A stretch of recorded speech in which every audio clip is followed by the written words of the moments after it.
యాదాద్రి భువనగిరి జిల్లా కలెక్టరేట్లో తెలంగాణ ప్రజాపాలన దినోత్సవ వేడుకలు నిర్వహించారు. తెలంగాణ రాష్ట్ర శాసన పరిషత్ చైర్మన్ కొత్త సుఖేందర్ రెడ్డి జాతీయ జెండాను ఆవిష్కరించి పోలీసుల గౌరవ వందన స్వీకరించారు. ఈ సందర్భంగా వివిధ పాఠశాలల విద్యార్థినులు సాంస్కృతిక కార్యక్రమాలు నిర్వహించారు. ఈ కార్యక్రమంలో తెలంగాణ అమరవీరుల కుటుంబ సభ్యులను శాలువతో సత్కరించారు.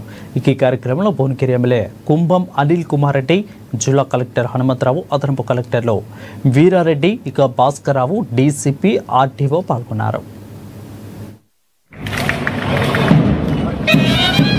సెప్టెంబర్ 17 తెలంగాణ చరిత్రలో కీలకమైన రోజు.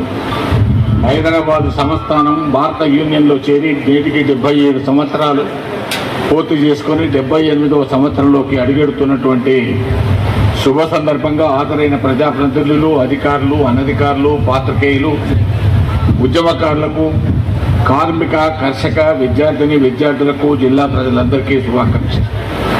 నేడు ఈ స్వేచ్ఛ, స్వతంత్రం మన సొంతం కావడానికి ఎంతోమంది ఈ గడ్డ మీద అసమాన త్యాగాలు చేశారు. ఆనాటి త్యాగాల ఫలితమే నేటి తెలంగాణ అభివృద్ధికి నాంది పలికింది.